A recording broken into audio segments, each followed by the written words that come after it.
भारत में 5G network की पूरी तैयारियां कर ली गई हैं। स्पेक्ट्रम की नीलामी भी हो गई है। एयरटेल और जियो जैसी दो बड़ी टेलीकॉम कंपनियों ने 5G का टेस्ट और लाइव डेमो भी दिखा दिया है। लेकिन इन सब के बीच एक बड़ा सवाल है जो कहीं दब गया है।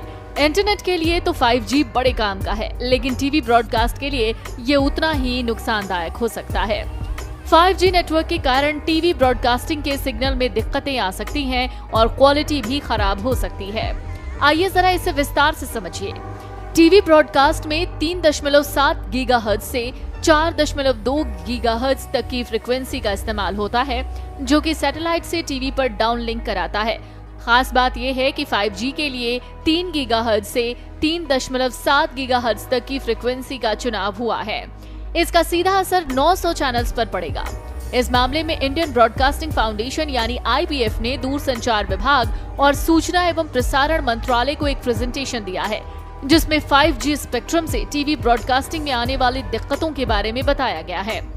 आमतौर पर सभी सी बैंड सैटेलाइट डाउनलिंक के लिए 3.7 गीगाहर्ट्ज और 4.2 गीगाहर्ट्ज फ्रीक्वेंसी का इस्तेमाल करते हैं और अधिकतर टीवी चैनल 3.7 गीगाहर्ट्ज और 4.9 गीगाहर्ट्ज के बीच काम करते हैं।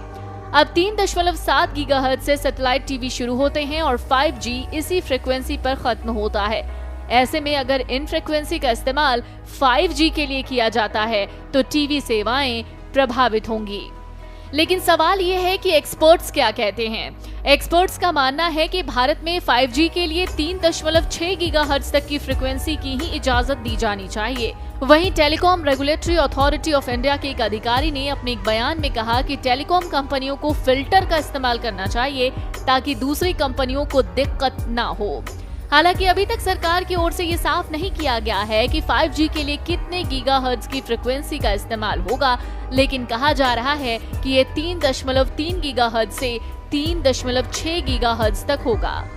सवाल ये भी है कि यदि इसी फ्रीक्वेंसी पर 5G नेटवर्क शुरू हो रहा है तो फिर ऐसा क्या किया जाए जिससे सैटेलाइट टीवी की सेवाएं बाधित न हो। तो इसका जवाब ये है कि सैटेलाइट टीवी को ज्यादा फ्रीक्वेंसी पर शिफ्ट करना होगा या फिर सभी केबल में बैंड पास फिल्टर का इस्तेमाल करना होगा, जो कि अपने आप में एक बड़ा और उलझाने वाला काम है। तीसरा विकल्प ये है कि सरकार सैटेलाइट टीवी के लिए नई फ्रीक्वेंसी जारी करे। अगर ये तीनों ऑप्शंस नहीं अपनाए जाते तो कई सैटेलाइट टीवी कंपनियों को अपनी दुकान बंद करनी पड़ सकती है।